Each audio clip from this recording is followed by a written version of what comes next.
Mari kita lanjutkan kajian kita yang ke-21 rekaman mengenai bagaimana Allah membentangkan di dalam Al-Quran kemampuan membuat kita mampu mudah-mudahan untuk membelenggu setan, baik untuk diri kita maupun kemampuan yang diberikan itu di dalam usaha kita mengingatkan, ya. Kita sudah mulai kemarin subuh mengenai orang-orang yang takwa, ya. Orang takwa itu punya kewajiban, ya, dan kesadaran kita untuk memahami bahwa diri kita itu termasuk orang yang takwa itu disadarkan oleh Al-Quran surah Al-Baqarah ayat 1-5 dengan memberikan definisi siapa itu orang takwa. Jadi dengan adanya definisi itu kita mempunyai kesadaran bahwa kita termasuk orang yang takwa, gitu. Ini penting, ini kesadaran demikian akan menemukan ayat-ayat berkenaan orang yang takwa di dalam Al-Quran itu. Dan adanya kesadaran kita termasuk orang yang takwa itu membuat kita ingin melakukan sesuatu, ya, dibandingkan dengan orang yang aku tidak merasa orang bertakwa. Kalau merasa tidak orang bertakwa, maka ayat itu lewat saja, tidak tertanam dalam hati kita untuk melaksanakan apa-apa yang diperintahkan, gitu, ya. Seperti ayat 69 surah Al-Amr. Orang-orang yang bertakwa tidak ada tanggung jawab sedikit pun atas dosa-dosa mereka. Artinya mereka orang-orang yang takwa berhadapan dengan orang-orang yang sedang dipengaruhi oleh setan, maka dia tidak merasa, tidak dibebani bahwa dia berdosa, tetapi berkewajiban mengingatkan agar mereka bertakwa. Ada proses, ya, di dalam diri kita itu. Pertama, kita mungkin tidak merasa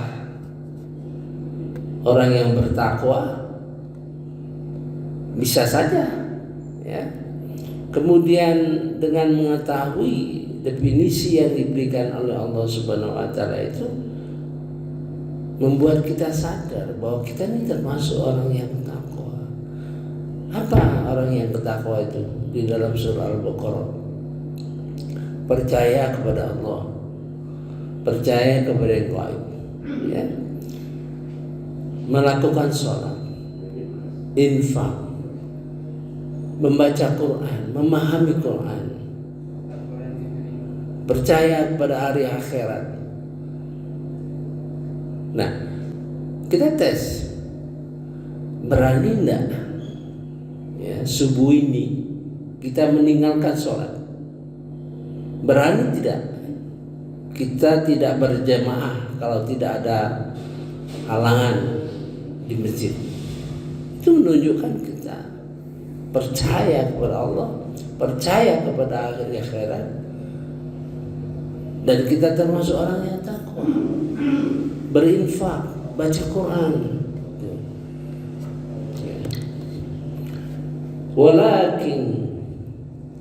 Walakin zikra la'allahum yattaqun. Akan tetapi berkewajiban mengingatkan, memberikan zikra agar mereka bertakwa. Ini tugas-tugas itu masuk pada saat kita, ya, menjadi orang musinin, merasa menjadi orang musinin itu mulai, ya. Kemudian masuk ketika kita menjadi orang takwa, itu yang lebih tinggi, ya. Nah, apa perintahnya? Tinggalkan orang-orang yang menjadikan agamanya sebagai permainan dan sedang gurau, dan mereka tertipu oleh kehidupan dunia. Jadi kalau kita melihat orang, ya, yang beragama itu dianggapnya sepele, ya, senang gurau itu, ya, karena tertipu dunia. Misalnya, ya, kita temukan teman kita, yuk sholat, yuk ke masjid, kita sudahlah, nanti dulu lah kalau sholat tuh supaya mantap, nunggu kita berumur sudah matang, ya, sehingga sekalian tobat. Itu bermain-main terhadap agama gitu. Dan dia tertipu pada dunia. Nah, itu perintah kita tinggalkan, ya. Wazaril ladzina takhadu dinahum na'iba wa lahwa wa gharrathumul hayatad dunya. Mengapa kita diperintah meninggalkan orang itu? Itu safety first, ya. Menjaga keselamatan kita supaya jangan terpengaruh. Baru kalau kita merasa kuat, ya, merasa kuat, kita beri peringatan kepada mereka. Wa dzakir bihi, ingatkan dengan Quran. Nah, jadi artinya kita didorong oleh Allah Subhanahu wa taala untuk menguasai Al-Qur'an, ya, untuk memahami Al-Qur'an. Jadi alat untuk melakukan peringatan itu adalah Al-Quran, ya, bukan pikiran-pikiran kita. Zikra dalam arti zikra,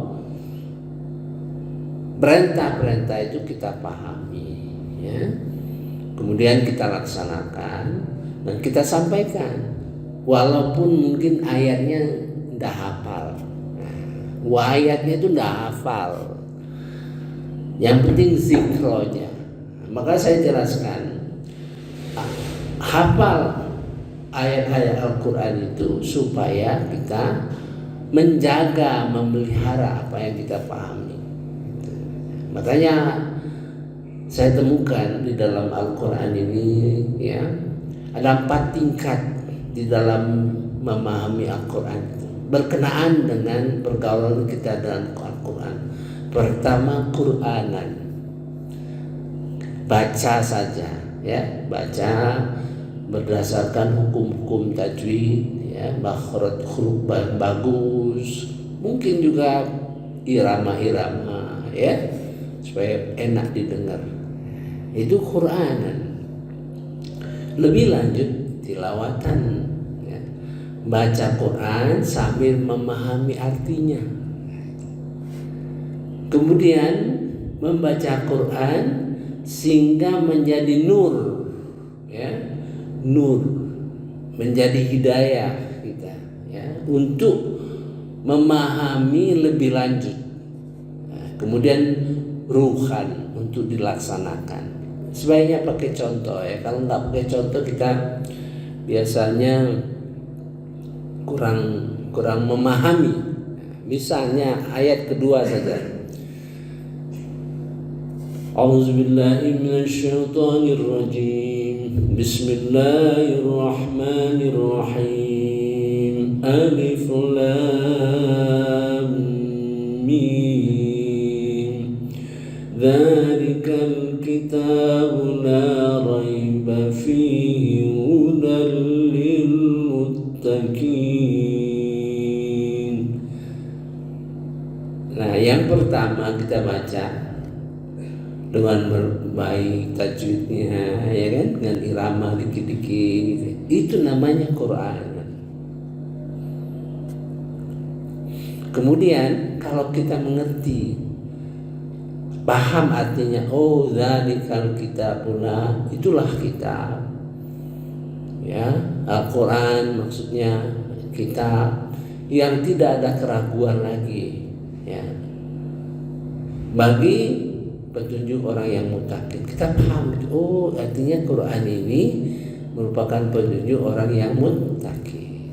Nah, itu tilawatan artinya, ya, memahami.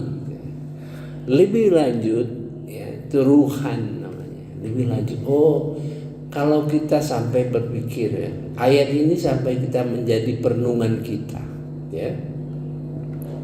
Kalau gitu ayat-ayat Al-Quran ini merupakan petunjuk bagi kita. Ada berapa ribu ayat? 6.236. Oh, artinya seluruh ayat-ayat ini diberitakan Allah bahwa ayat-ayat ini tidak ada keraguan lagi bagi kita, ya, petunjuk bagi orang-orang mutakin. Kalau gitu aku berusaha untuk betul-betul ingin menguji setiap ayat itu, ya. Setiap ayat yang dalam Al-Quran ini akan kuji, insya Allah akan kuji bagaimana dia memberi petunjuk kepada Allah, kepada ketakwaan. Nah itu, ya, menguji, ada semangat untuk mempelajari. Sebab yang bilang bahwa Allah tidak ada keraguan lagi itu Allah, ya. Allah mengatakan tidak ada keraguan lagi. Tapi respon kita, oh kalau itu betul ayat ini merupakan ayat yang merupakan petunjuk bagi orang mutakin. Aku semangat untuk memahami Al-Quran. Nah, gitu ya. Seluruh ayat-ayat. Nah, kalau ayat-ayat itu agak sulit dimengerti, kita kan menemukan ayat berbagai cara Allah memberikan penjelasan kepada kita. Kalau kita perhatikan dalam Al-Quran ini, kalau kita baca satu persatu, teknik-teknik Allah memberikan pengetahuan kepada kita, memberi petunjuk kepada kita. Ada yang negatif, misal A'udzubillahi minasyaitonirrajim, Bismillahirrahmanirrahim, dalam surah Taha. Misal ini contoh saja. Walaqad ahidna ila Adam. Sungguh kami telah janjikan, kami telah beritahu Adam min qabl, sebelum ini.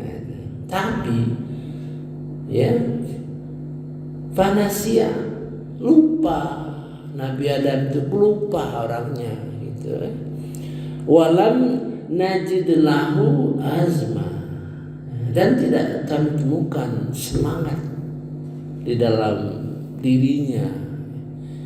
Ini berita Al-Quran kepada kita. Nah, bagaimana bisa merubah berita itu merupakan petunjuk bagi kita? Iya. Bagaimana merubah ayat yang sifatnya negatif ini, berita mengenai Nabi Adam ini pelupa dan tidak punya pengetahuan yang kuat, bagaimana mengubahnya menjadi hidayah bagi orang-orang yang mutakin? Itu nur, ya. Bisa saja kita pahami, oh Nabi Adam saja pelupa, apalagi kita. Kalau pengertian seperti itu, maka bertentangan dengan ayat 2 tadi. Ya, dia melemahkan. Pelupa, Nabi Adam saja pelupa, apalagi kita. Maka kita rubah, ya. semangat Al-Quran itu sendiri akan berubah, bukannya kita. Maka kita rubah. Kalau begitu aku tidak mau seperti apa yang disampaikan mengenai Nabi Adam alaihissalam yang lupa, tidak punya kemauan kuat gitu. Kita baca ayat sebelumnya. Nabi Muhammad SAW diperintah oleh Tuhan, Rabbi zidni ilma.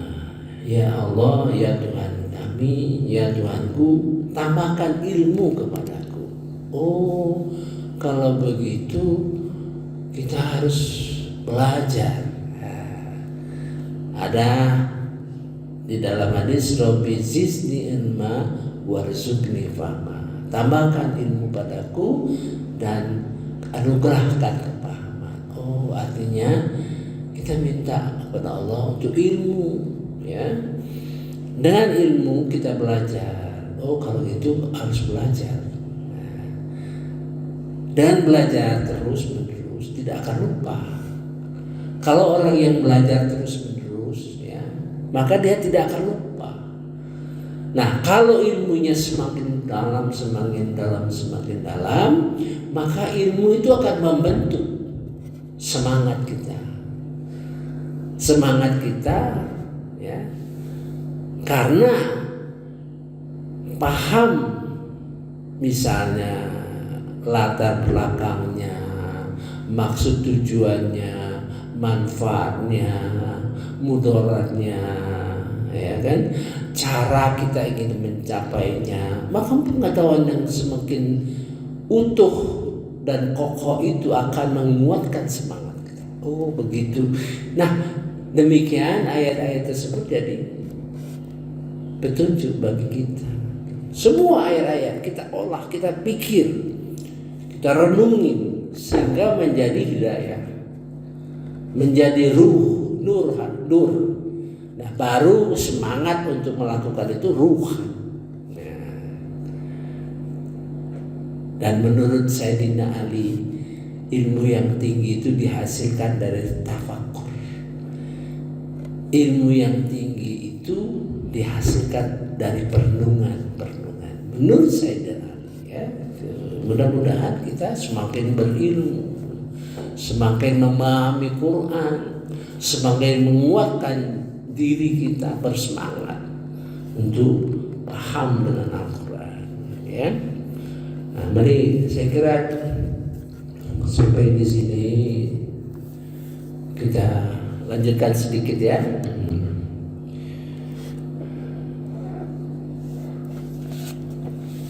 Nah, ini diperintahnya, wa dzakir bihi, ingatkan, ya,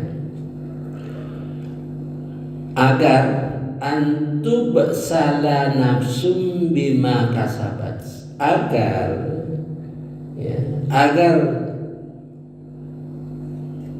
tidak terjerumus dirinya karena apa yang dia kerjakan. Ya, diingatkan. Ini kalau kamu begitu berbahaya ini bagi kehidupanmu, ya. Karena perbuatan sendiri, ya.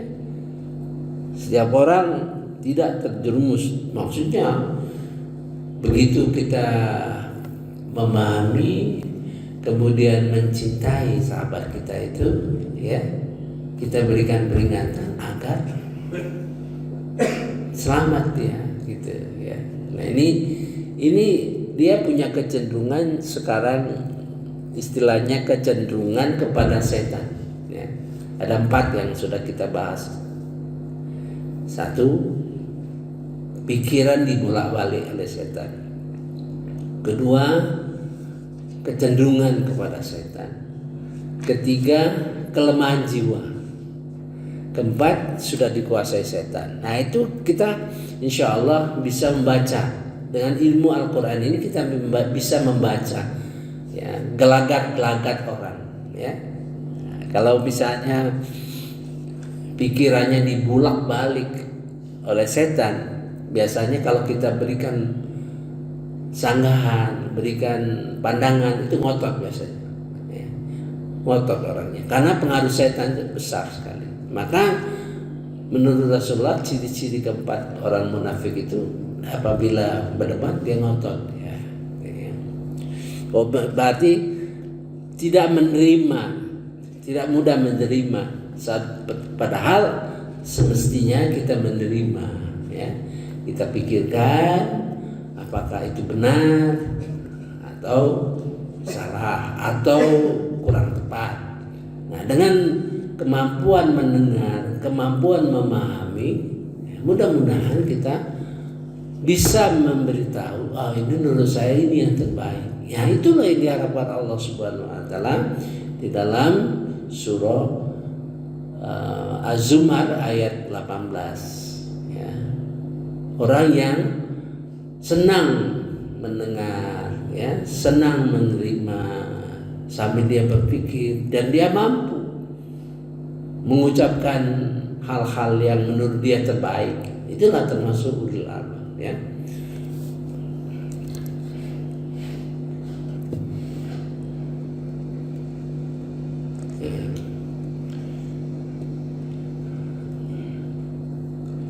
Laisa laha min dunillah waliyyu wala syafi'. Ya. Tidak ada penolong bagi mereka. Ya. Tidak ada penolong bagi mereka.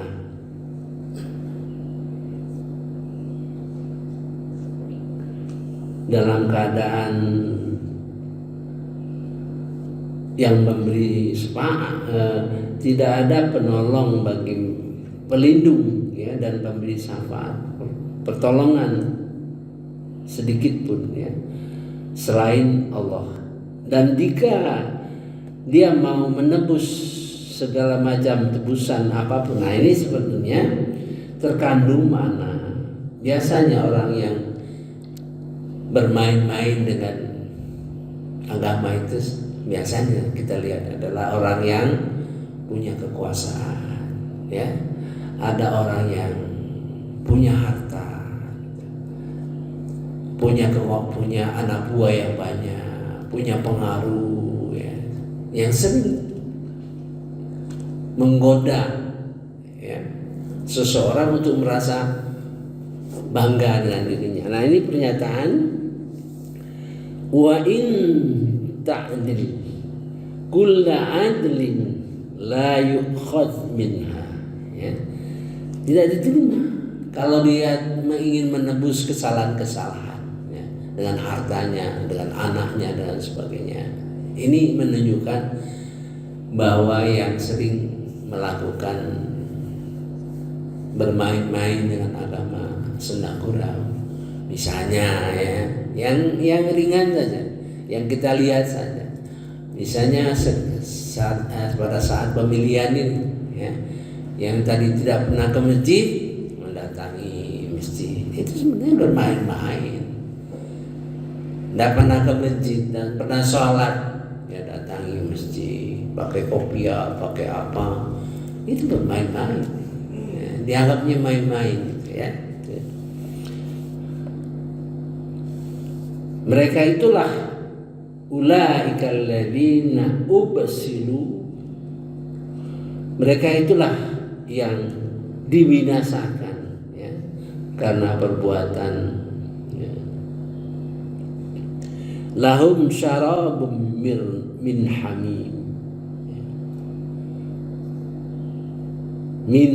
minum air yang panas, wa azabun alim, azab yang pedih, bima kanu yakfurun, karena mereka ingkar. Kita lanjutkan satu lagi, ya. Katakanlah Muhammad, apakah kita akan memohon kepada sesuatu selain Allah yang tidak dapat memberi manfaat dan tidak pula mendatangkan mudarat kepada kita? Dan apa kita akan dikembalikan ke belakang setelah Allah memberi petunjuk kita? Seperti, ya, ini ini ayat seperti ini mengingatkan, ya, mengingatkan apa-apa yang sudah diperoleh, gitu, apa-apa yang sudah dicapai kepada Nabi Muhammad dan para sahabat. Seperti ini mengingatkan, gitu ya. Pertanyaan seperti itu, katakanlah, apakah kita akan memohon kepada sesuatu selain Allah? Tentu dijawab para sahabat tidak. Nah, gitu ya.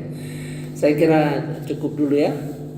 Mudah-mudahan dalam 4-5 kali rekaman kita akan mencapai